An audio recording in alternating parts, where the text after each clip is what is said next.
Ngayong araw, makakasama natin ang ahensyang patuloy na nagtataguyod ng mas ligtas, mas maayos at mas makataong pamamalakad sa loob ng ating mga piitan. Susuriin natin ang kanilang mga reforma, ang mga naging makabuluhang accomplishment noong 2025 at ang mga bagong hakbang na inaabangan ngayong 2026. Yan ang ating pag-uusapan kasama ang Director ng Bureau of Corrections, General Gregorio Catapang Jr. General, magandang tanghali po at Happy New Year at welcome sa ating programa. Happy New Year po at maraming salamat sa imbitasyon. Sir, bago natin isa-isahin yung accomplishments ninyo noong 2025 at yung mga plano po ng Bucor para sa 2026, hingi lang po kami ng overall assessment nyo para sa Bucor. Ano po yung masasabi nyong top 3 major accomplishments ng inyong ahensya? Ang masasabi po natin, may tatlo po tayong malalaking problema na hinarap. Unang-una, yung delayed release of our PDL. But because of the new developments, nakapag-record-breaking release tayo for the first 3 years ng administration na ating mahal na Pangulo, almost 28,000 ang napalaya natin. And this includes na almost 18,000 na expired sentence, 5,000 na parole, and then 4,000 na acquittal. And then meron din tayong hinarap na malaking problema, yung congestion natin. So, dati 356% ang congestion, napababa na natin yan ng 69%. Wow. Dito na tayo sa 287% na lang. Sa mga kontrabando naman, almost 140,000 na kontrabando ang kinumpiska natin. And then yung mga kubol, very famous kubol, 5,500 na kubol ang dinismantle. And then yung mga PDL naman na nandun sa New Bilibid Prison na transfer natin sa iba-ibang kolonya, almost 14,000. And then yung sa shortage rin ng personnel natin, nadagdagan tayo ng almost 4,300. And then nagpa-promote tayo ng almost 900. And then yung, of course, yung mga tiwaling official natin o mga personnel, 177 naman ang pinarusahan natin.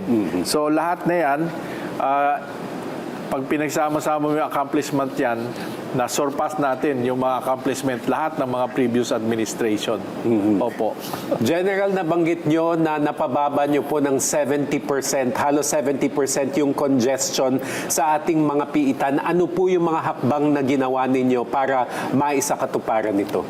Yung una-una nga po, na nabawasan natin ng 69% yung congestion. Unang-una, nagpalaya tayo na napakarami. Ito ngang kakalipas na taon, 2025, 10,000 ang napalaya natin. No? Talagang record-breaking na naman yan. And then yung malakihang transfer nga ng mga PDL sa New Bilibid Prison, almost 14,000. Kaya kung inimbitahan ko kayo, bumisita kayo ulit sa New Bilibid Prison, matutuwa kayo kasi hindi na masyadong congested. And then yung contraband, lahat ng mga illegal kubol na na-dismantle natin, napakagandang accomplishment po na pwede natin ipagmayabang. Nabanggit nyo, General, yung paglilipat po ng mga PDL mula po sa New Bilibid Prisons papunta po sa regional facilities. Paano po yung naging proseso nun at nagkaroon ba kayo ng logistical challenges? Of course, medyo po nahirapan tayo kasi 13,000 po yun na ililipat natin, na kailangan natin ng transportation, security, and then escorting, and then yung pagdadalang panibagong facilities, kailangan ipagawa din natin.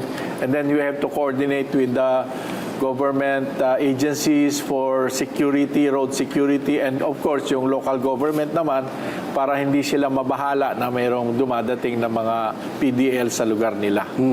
Nagdagdag din kayo, General, ng mga tauhan. So ano po yung naging epekto nito sa daily operations, lalo na po sa security at saka sa inyong reformation programs? Yung nadagdag po na 4,300, malaking tulong po yan. Kasi Ang ratio po namin is 1:30 ngayon. Eh, ang kailangan pong ratio is 1 kada isang PDL kada isang tauhan namin, 7 ang aalagaan. Ngayon, sa amin, isang personnel namin, 30 ang binabantayan. So, nadagdagan, yung pagkadagdag ng mga personnel, nakabawas. And then, of course, yung mas marami kaming tao for reformation, and then yung mas mabilis yung pagpoproseso. Kaya nga, magtataka kayo na talagang more than 27,000 ang napalaya natin for the first 3 years. And this year, o yung year 2025, ito ay banner year. Kasi napangako po natin sa Kongreso natin na because of the GCTA, magre-release tayo ng additional na 10,000 for 2025. Kaya marami pong nakalaya. Of course, General, hindi po biro yung pagbabantay po ng ating mga PDL. So paano nyo po tiniyak yung kalidad ng training para sa mga personnel po ng Bucor at ano po yung standards na sinusunod sa disciplinary actions para sa mas epektibong pamamahala? Yung nga po, continuous training din. Alam nyo kasi 50 years po na pabayaan ng Bucor. Ang huling kulungan na pinagawa po, ang tatay pa ng ating mahal na Pangulo. After that, 1973, wala na po napagawa. And then, yung hiring po ng mga personnel, kailangan talaga rin nadagdagan. Ito lang po ang administrasyon na nagbigay pansin at nagbuhos ng resources para ituwid ang pagkakamali ng prison congestion at saka yung mga tauhan, kakulangan ng tauhan, binigyan pa po kami ng additional na mga personnel. Dalawin naman po natin yung mga bagong pasilidad. Ano po yung naging napansin nyo pala na immediate operational improvements matapos po makumpleto yung Davao Prison at Penal Farm at yung upgraded facilities po sa San Ramon?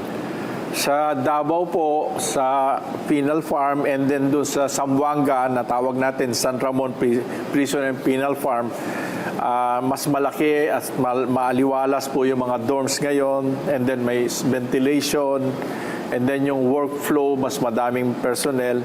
So itong mga facilities po na ito, after 3 years na umupo ang ating mahal na Pangulo, 100% na po na natapos. Kaya doon po natin nililipat yung mga ibang PDL.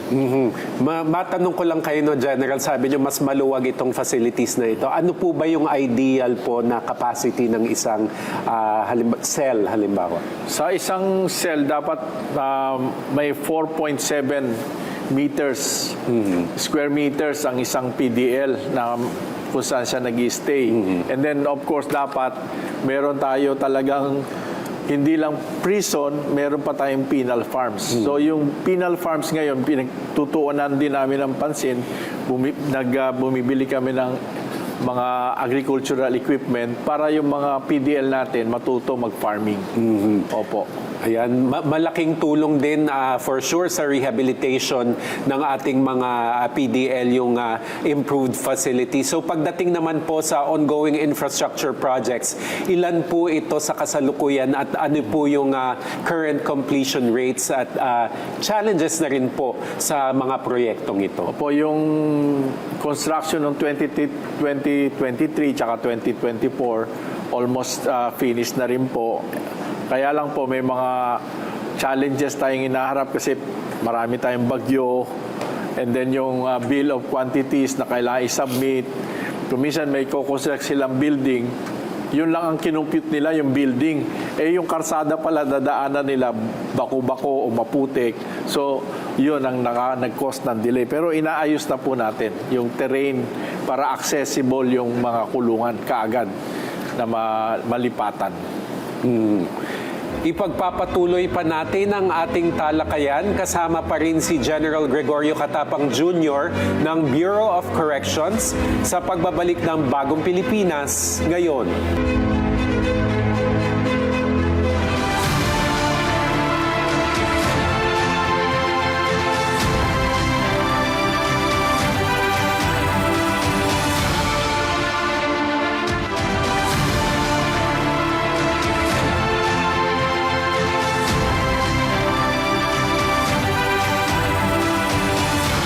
nagbabalik ang Bagong Pilipinas ngayon. Kasama pa rin natin si Bucor Director General Gregorio Katapang Jr. General, para po maunawaan ng ating mga kababayan, paano nyo po ilalaan yung budget para sa 2026 para sa karagdagan pong mga dormitoryo at paano po yung magiging priority sequence ng mga proyektong ito? Opo, as a backgrounder, nung umupo ang ating mahal na Pangulo, ang budget lang po ng Bucor, mga 4 billion a year. Nung siya na po ang umupo at nakita niya nga pong kulang ang facilities, dinoble na po ng ating mahal na Pangulo ang ating budget. Ngayon, nasa 10 billion na po.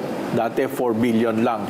So, ito ilalaan to complete yung mga dormitories for decongestion, and then of course i-expand yung mga facilities, and then yung mga kitchen equipments papagandahin kasi nga nakakatuwa din na isang magandang ginawa ng ating mahal na Pangulo ay dinagdagan ang subsistence allowance po ng mga PDL from 70 pesos, ngayon po 100 pesos na. And then yung medicine allowance nila, dati 15 pesos lang, ginawa ng 20. So talaga pong tuloy-tuloy ang pag-aaruga, pagbantay o pagpapalakas sa ating mga PDL para magkaroon sila ng second chance kung paglumaya na po sila. Isa rin po sa projected po na infrastructure projects po, itong Supermax facility. Ano po yung detalye nito? Ano yung magiging pangunahing features ng pasilidad? At paano po nito matitiyak na yung mas mataas na seguridad kumpara po sa mga kasalukuyang facilities po ng Bucor? Ito po yung Supermax na sinasabi natin, pinasa po ito ng Congress kasi wala na po tayong death penalty. So, ang gusto nila talagang maparusahan talaga yung mga taong nagkasala at masigurado na hindi sila makakapag gumalaw pa o mag-isip pa ng masasamang plano habang nakakulong. Kaya next year po, 1.5 billion ang i-allocate, and then sa 2027 naman po, 2 billion, and then 2028, 2.5 billion. So 6 billion po yan na Supermax na gagawin sa Mindoro. Sa Mindoro po. Opo. Puntahan naman po natin, General, yung Iwahig Prison and Penal Farm. Ano po yung pangunahing elemento ng redevelopment plan para dito at bakit ito itinuturing na model po, magiging modelo para sa iba pang penal farm? Opo, ito ay isang modelo kasi ang lupa na ito ay 28,000 hectares. Ngayon, re-repurpose rin natin.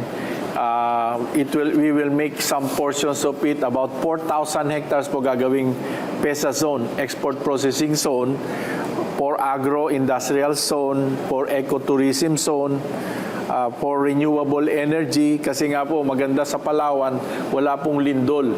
So yung renewable energy such as solar, nuclear, and other renewable energy, pinag-aaralan po. And then of course, bukod pa dyan, magtatayo rin po tayo ng UP Palawan. And then other universities can be put there para bawa gusto talaga mga estudyante na full-time pag-aaral sila, hindi sila nadidistract sa traffic, sa bagyo.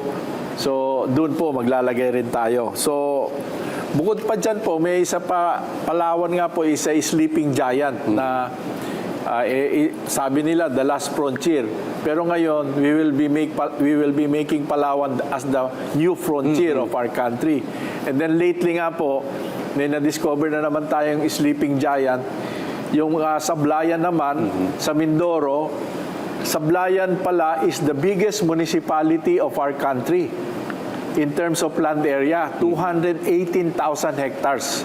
So, di-develop din natin yan through the Mayor Marquez ng Occidental Mindoro ng Sablayan. So, these are developments na we will see. Parang ang mangyayari is yung mga PDL natin, we will make them as productive members of the society as early as now na nandyan pa sila, nakakulong pa sila as early as nakakulong pa lang sila, nakakatulong na sila sa ating economy. Doon naman, General, sa township development at commercialization ng National Bilibid Prison Property. Una, ano po yung planong gawing kumbaga commercialization aspect nun at paano nyo po binabalanse yung economic goals at core mandate po ng Bucor? Opo, kasi po itong New Bilibid Prison, untenable na po yung mag-stay doon ng mga PDL.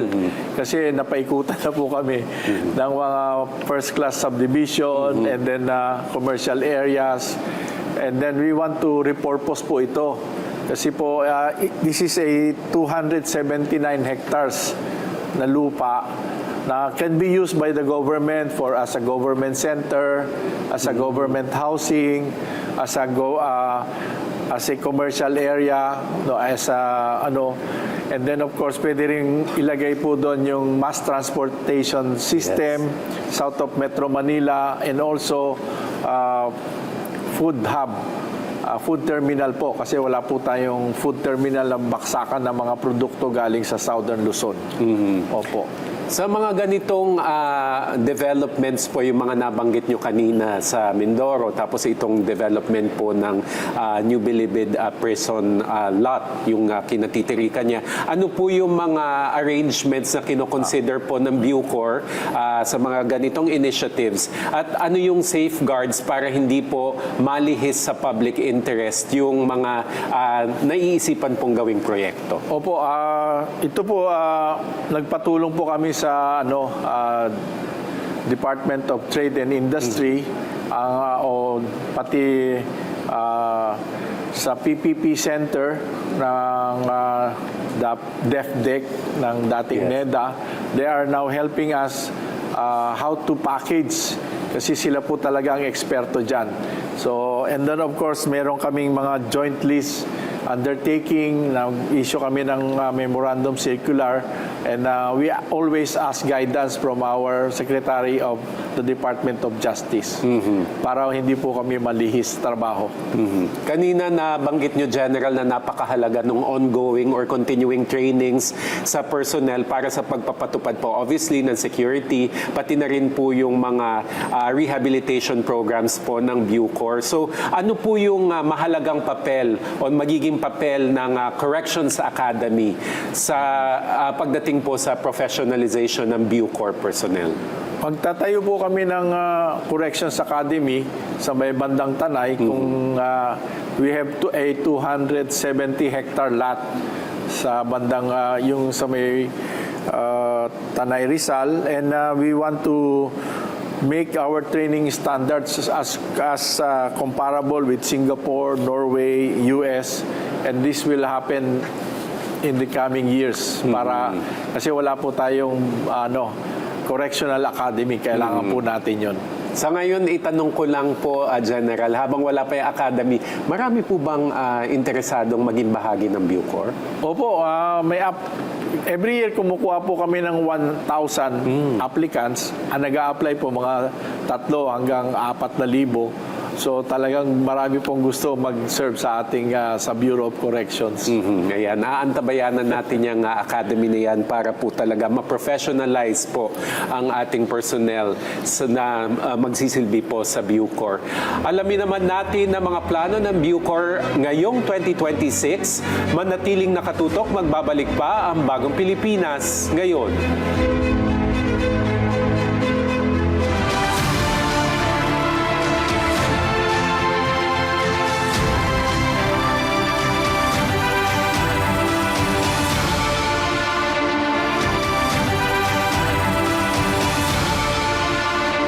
Nagbabalik ang Bagong Pilipinas ngayon. Kasama pa rin natin si Bucor Director General Katapang. General, sa ongoing na land titling ng NBP, Sablayan, Iwahig, Leyte, Davao, San Ramon at yung Correctional Institution for Women, ano po yung pinakamabigat na na-encounter nyong legal challenges, lalo na po sa forest land classification? Yes, meron po kaming mga legal challenges dito, katulad nung sa forest land reclassification sa Leyte, 744 hectares po.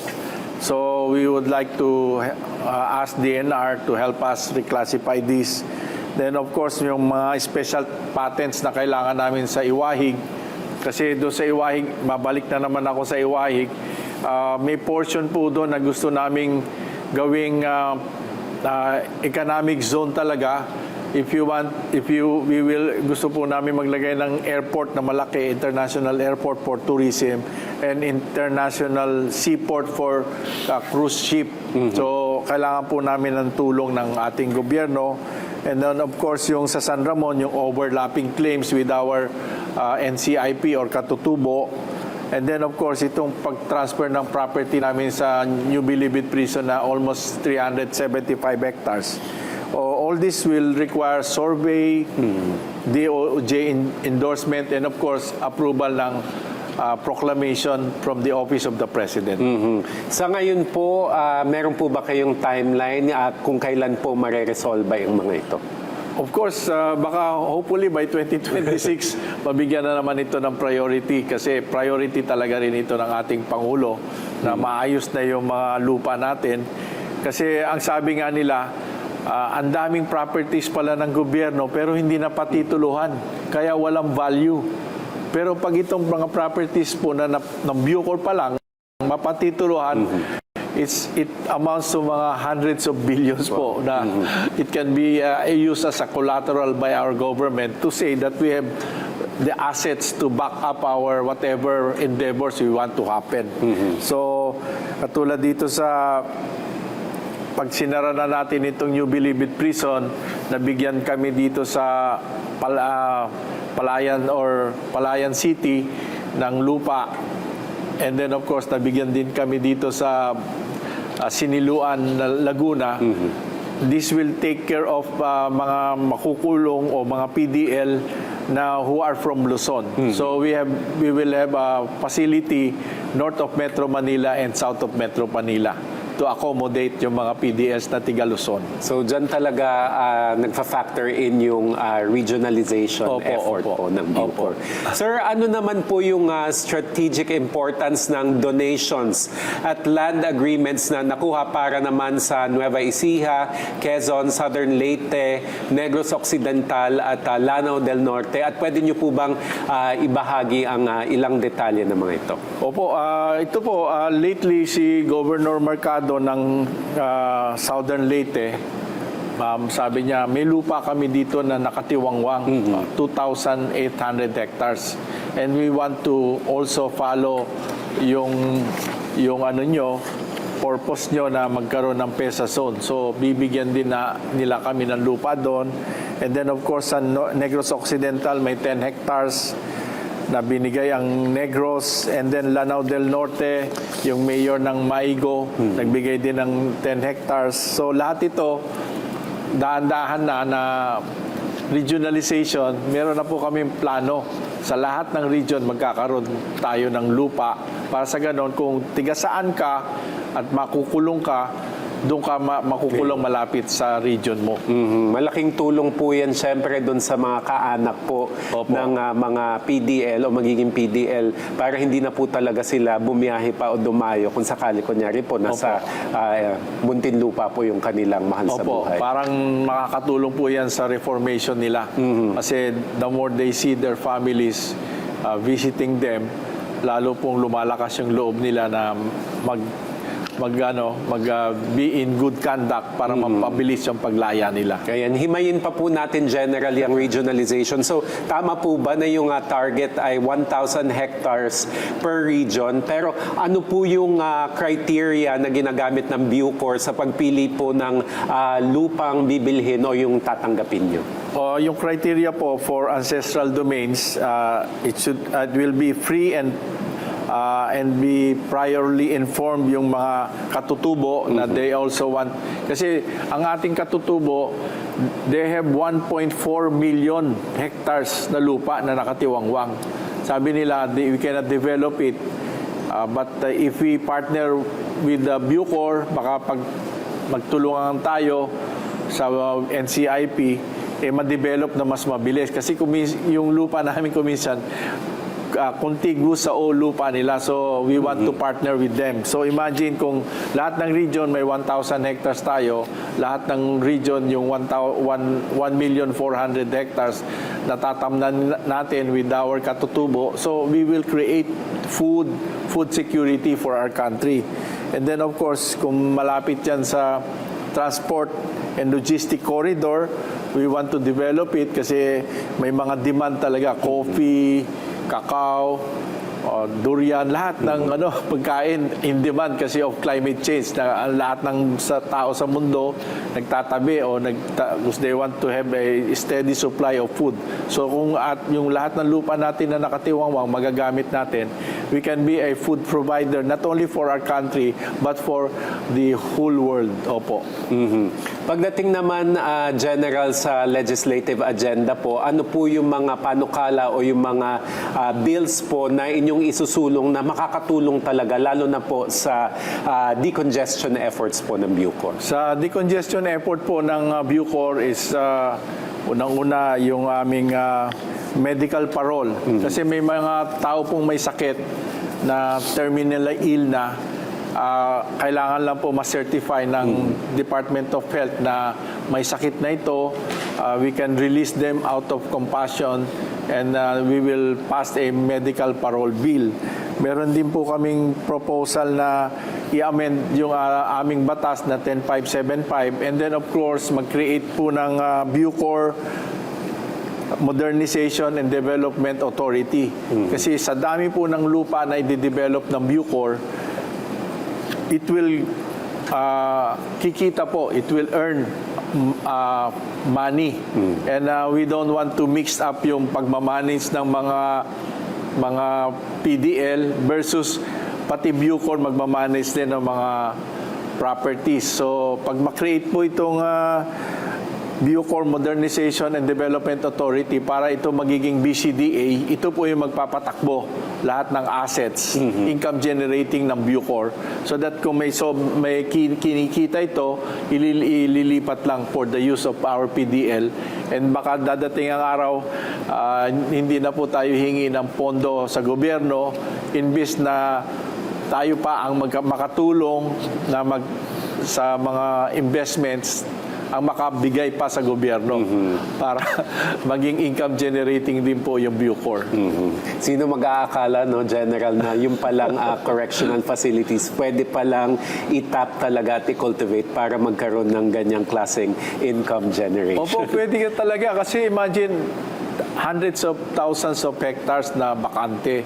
And then may PDL tayo na 55,000. And then kung may sama pa yung BJMP, 120,000 yan. 170,000 na PDL na pwedeng magtrabaho sa mga lupa natin, i-develop yung mga lupa natin. So they can earn and then while earning because of may natatanim sila, mapapabilis ang laya nila and then they can even be our partners in food security. Pagdating naman, General, sa dormitories, ano po yung target nyo? Kung meron kayong figure, target for 2026, kung hindi man, target until 2028. Yeah, sa itong 2025 na hit na namin yung target namin na additional 1,000 PDL capacity. And then next year, we will increase it to 3,500, 5 dorms na capacity. And then sa 2027, 11 dorms na naman, 5,500 capacity. And then sa 2028, 68 dorms with the capacity of 34,000. So pag pinagsama-sama yan, 88 dorms for 44,000 capacity by the end of 2028. So, magiging legacy ng ating Pangulo ito, the only president that answered the call for decongestion and he was able to accomplish it within his term. Opo. Kanina nabanggit nyo sa panimula natin, General, na yung ratio ng officer to PDL is 1:30, pero dapat 1:7. So dahil sa malaking personnel shortage sa commissioned and non-commissioned officers, ano yung immediate recruitment plan ninyo? At syempre dun sa mga nandyan na ngayon na sobrang overwhelmed sila, paano nyo naman pinangangalagaan yung kanilang mental health at saka yung kanilang workload? Opo, kaya nga po every year binibigyan kami ng 1,000 additional personnel. Pero ano po ito, parang non-commissioned. So sa non-commissioned, we still need about 8,300 non-commissioned personnel. And then sa officer corps, 318. Kasi po kulang kami sa officers. So mapadadagdagan namin yan. So in order to maintain their moral, matutuwa nga po mga personnel natin dahil nagbigay si Presidente ng 350 na po ang mess allowance. And then of course, may 3-year staggered 5% increase ang ating mga uniform personnel. So, siguro sa susunod naman, kung talagang malakas ang income na nage-generate ng Bucor, we can also look into their retirement benefits. Kasi hanggang ngayon po yung Bucor, wala po siyang uniform retirement package. So, we will look also into this and hopefully bago matapos yung term ng ating mahal na Pangulo, mapasa rin itong batas na to. Kanina, General, tinanong ko kayo kung ano yung top 3 accomplishments ng Bucor noong 2025. Ngayon naman po for 2026, ano sa tingin niyo yung magiging top 3 priority projects ng inyong tanggapan? Ngayon naman po, yung sustainability namin, I think we have the momentum now. And then yung regionalization program, which is also part ng medium-term development plan ng ating mahal na Pangulo. And then yung elimination ng congestion. And then of course, yung sabi ni mahal na Pangulo, Unified Penology and Correctional System. Pagsamahin na yung mga PDL na nakakulong undergoing trial and then PDL na nakakulong dahil natapos na yung kaso serving their sentences. So ito po yung diretso and then on the part naman ng mga PDL, we want really itong time ng ating mahal na Pangulo, there will be a real reintegration program na pag lumaya ka na, wala nang stigmatism or stigma sa lipunan na hindi pwedeng magtrabaho to kasi dating PDL. Pero kung maaalis natin yan, because if as early as now, mapakita natin yung mga PDL ang nagpo-produce ng ating pagkain, baka naman gagalangin sila, mababalik yung respeto sa ating mga PDL. Bilang panghuli na lamang po, General, mensahe na lamang po una sa mga kawani po ng Bucor, pangalawa po sa mga PDL at sa kanilang mga pamilya, at sa mga mamumuhunan po na gusto pong makisabay sa growth and development po ng ating Bucor. Oo po, of course, nagagalak kami, no? Although napakahirap ng sinimulan namin, yung next 3 years ng starting 2026 hanggang 2028, we are so excited, no?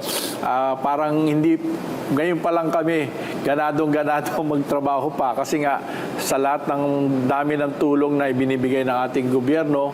And then of course, marami rin kaming investors na gusto mag-invest sa aming mga lupa na Pesason, and then of course yung sa Muntinlupa, they want to make it a better or repurpose it parang in another global city south of Metro Manila. And then gusto po rin naming ma-assure ang ating mamamayan na ligtas, makatao at